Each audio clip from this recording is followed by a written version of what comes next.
Quand on dit que la parole, ça dévoile l'occulte ou l'esprit, ou ça dévoile l'inconscient. Mais il y a plusieurs sortes d'inconscient. C'est-à-dire que quand on va dire dévoiler, on va dévoiler la mémoire en arrière. Et on va la dévoiler de plus en plus. C'est-à-dire que les mots seront, quand on fait cet exercice, quand on progresse dans cet exercice, on va dévoiler toujours un peu plus de quelles sont les forces qui nous influencent, qui nous dirigent. Et parce on peut ne pas être dirigé par les mêmes forces. Et il faut pas croire, en tout cas c'est ce qui m'est venu à l'esprit là, euh, je vais le dire comme ça sera dit, et si ça doit être ajusté plus tard, ça le sera, mais il faut pas croire que parce que tu as une parole créative et que tu vas dévoiler, du coup, tu vas faire cet exercice, tu vas devenir meilleur dans cet exercice-là, que tout ce que tu vas dévoiler, ça va nécessairement être de la lumière comme on l'entend. C'est-à-dire que ça va nécessairement être toujours comme en contact direct avec le suprême, le vraiment beau, le juste, etc. Parce qu'il y a des individus qui, dans leur mémoire, ont commis certains actes, sont en relation avec certains esprits ou certains ajusteurs qui seraient éventuellement en contradiction avec d'autres personnes qui vont parler créativement. On dit qu'ils vont dévoiler un peu leur passé, leur connexion, leur origine ou leur moi cosmique. Là. Et qu'on n'a pas tous le même moi cosmique, c'est-à-dire qu'on n'a pas tous les mêmes buts. Donc une personne peut commencer à dire, s'il est assidu dans ce travail de la parole, d'essayer de faire parler les forces en lui, pourrait éventuellement se rendre compte, constater qu'il fait partie de certaines forces négatives, involutives, sataniques ou, enfin bref, les forces de l'ombre. Et c'est un peu compliqué c'est surtout ce que ça implique qui est intéressant, il faut que je puisse le dire. C'est que il y a des êtres qui seraient pas beaux à voir, que s'ils dévoilaient qui ils étaient au-delà de l'incarnation, de la mémoire, de tout ce qui s'était passé. Il y a des êtres qui seraient éventuellement pas beaux à voir. Donc tu te retrouverais face à des forces un peu malfaisantes et qu'il va falloir les terrasser en progressant encore avec la parole. C'est le cas par exemple de certaines personnes qui savent la lumière en eux et qui parlent et que c'est exécrable, qu'il y a des insultes, de la violence et que c'est systématique. Il est obligé de jouer cette partition parce qu'il est en confrontation directe avec d'abord des forces absolument exécrables telles qu'il la manifeste et qui va creuser, puis qui va creuser. Et ça va dévoiler plus de mémoire. Donc ça va devenir plus vaste. Le champ de conscience va devenir plus vaste. Donc il va voir ce qu'il y a eu avant que ces êtres, ou avant que ces forces négatives ne fussent, ce qu'elles étaient avant. Et puis là, il dévoile encore. Et puis ces mots peuvent changer, sa tonalité, la vibration de ce qu'il dit, ça peut changer. Ça devient plus vaste. Et il dépasse les premières mémoires qui étaient extrêmement sataniques. D'ailleurs, c'est ce qu'on doit passer en premier. C'est-à-dire que chacun a des intentions qu'il ne connaît pas. On peut avoir des intentions extrêmement sataniques, même si on est une personne très positive. C'est-à-dire qu'on désire le bien, on est souriant, souriante, on aime le beau, le gentil, le noble, la bonté. On fait mine d'être bon parce que c'est difficile certaines personnes de ne pas avoir le sentiment d'être bon, d'avoir une question encore morale sur soi, sur ce que la personne est. Ça se dépasse. Et quand on va commencer l'exercice de la parole créative, c'est parfaitement normal que vous pourriez avoir l'impression que le contact, vous seriez parfaitement en droit de douter que le contact il soit un peu satanique, qu'il y ait des buts cachés. Mais c'est bon de le confronter. Donc c'est bon, même si c'est pas facile, de devoir constater qu'on met éventuellement cette énergie, parce que ça sort... beaucoup de gens font ce travail-là sur YouTube.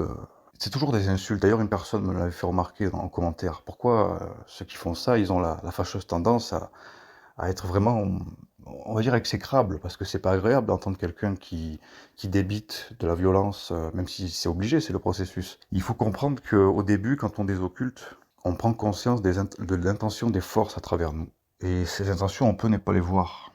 Admettons que vous voulez aider une personne, vous sentez sa faiblesse, vous voulez l'aider, vous êtes même touché, c'est-à-dire vous pouvez vous-même vous convaincre que vous avez une affection particulière pour cette personne, elle vous touche, elle est triste, vous savez que vous pouvez l'aider, en tout cas vous pensez que vous pouvez l'aider. Et vous pouvez ne pas voir, et d'ailleurs c'est justement le principe de l'inconscient, c'est que nous n'avons pas conscience. Donc c'est possible que à travers vous, des forces parfaitement sataniques veuillent en fait devenir le maître de cette personne, devenir le gourou de cette personne. Il y a des forces qui veulent que cette personne devienne devienne dépendante de vous. C'est ça l'occulte, c'est ça dévoiler l'occulte par la parole, c'est qu'on va devoir affronter le fait et accepter le fait que, en fait, si on veut aider une personne, on y pense, on l'étouffe même à vouloir l'aider. C'est qu'il y a des forces en soi qui ont un tout autre but, de soumettre la personne en difficulté, et en particulier quand la personne est faible. Et ça, il faut le voir et l'accepter, et comprendre que c'est pas vous-même. Comprendre que ce n'est pas vous qui avez, même si vous aviez certaines pulsions, certaines pensées meurtrières, vous en avez plein le cul, vous vous posez face à des choix moraux. Qu'est-ce que je suis? C'est normal que je sois capable d'être mauvaise, parfois. Ça, c'est parce que la parole créative dévoile en fait le passé, mais du passé le plus proche au plus ancien, donc au plus vaste, et éventuellement au plus proche de la lumière. Parce que l'âme englobe absolument tout, même le concept de la lumière, mais vraiment, ça va très très très très loin l'âme. Mais il faut d'abord désocculter et affronter les choses primaires, c'est-à-dire les anciens dieux, là, les dieux dominateurs, les dieux, comme on dit, territoriales, les pulsions voilà, primaires, de contrôle, de se nourrir de la personne. Certains, ça peut être plus grave, hein, parce qu'on ne sait pas qui c'est qui écoute les vidéos, mais quelqu'un peut avoir des pulsions meurtrières, et peut-être éventuellement quelqu'un est déjà passé à l'acte, et que lui-même est en étude de ça, et il n'arrive pas à comprendre que c'est pas lui, et qu'il faut dévoiler. Et puis que ça s'arrête jamais de dévoiler. Et que quand on a compris ceci, pas parce que je le dis et que ça se comprend, parce que j'utilise des mots compréhensibles, mais parce qu'on le perçoit soi-même. Ça peut arriver, ça peut vous arriver demain, ça peut vous arriver dans 1 an, dans 3 ans, peu importe. Eh bien, ça disparaît, ces intentions, ces forces qui en vous avaient des... Parce que nous sommes réceptacles. C'est ce que nous sommes au niveau de l'ego, si on veut vraiment définir qu'est-ce que nous sommes vraiment le plus proche de ce qu'on est juste. C'est quoi moi, l'ego? Le moi existentiel, qu'est-ce que c'est? C'est fondamentalement un réceptacle. Ou c'est qu'il y a des intentions qui passent à travers ce réceptacle. Et en fonction des expériences et de la volonté de ce réceptacle, il va laisser passer toutes sortes de forces. Donc, il y a des gens qui laissent passer de la lumière, il y a des gens qui laissent passer autre chose que de la lumière, des intentions. Quand vous prenez des décisions, quand vous avez des goûts, des choix, ça vient toujours de certaines forces qu'il faut conscientiser. C'est pour ça que je sais plus où j'en suis là dans les vidéos, mais dans la précédente ou dans celle juste avant, une vidéo de 48 minutes, si je me trompe pas. Je disais quoi? Je disais je donnais l'impression que je critiquais les gens qui ont ce désir de voyager, cette impulsion-là, qui doivent aller quelque part, et qui écoutent leur âme. Je ne sais pas pourquoi je suis attiré par ce pays, je veux aller dans ce pays, etc. C'est pas une critique des gens qui voyagent, mais c'est que quand on prend une décision, il faut que ça soit raisonnable, raisonné. Il faut que le discernement soit intelligent dans la décision. Il faut que, non pas pour l'âme, parce que l'âme, elle est con. L'âme, tu lui donnes... c'est de la mémoire, l'âme.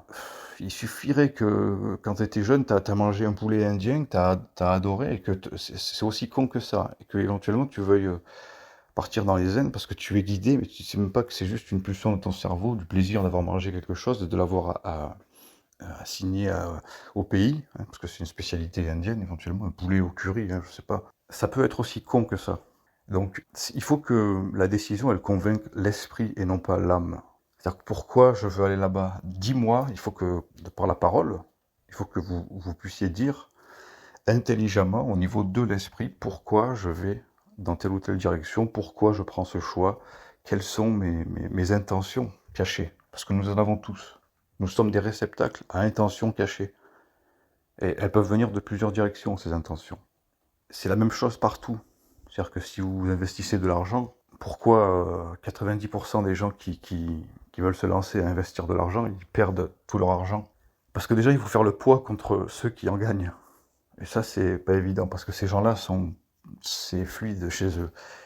Mais il faut que tu poses ton argent, et il faut que, pourquoi je fais ça? Genre, qu'est-ce qui me dit que ça va monter? Qu'est-ce qui dit que ça va descendre? Tu auras forcément des justifications, des coachs sur Internet qui te diront, ils vont te monter des graphiques mathématiques, ils vont prétendre c'est tout du vide. Il faut que ça soit l'esprit qui sache.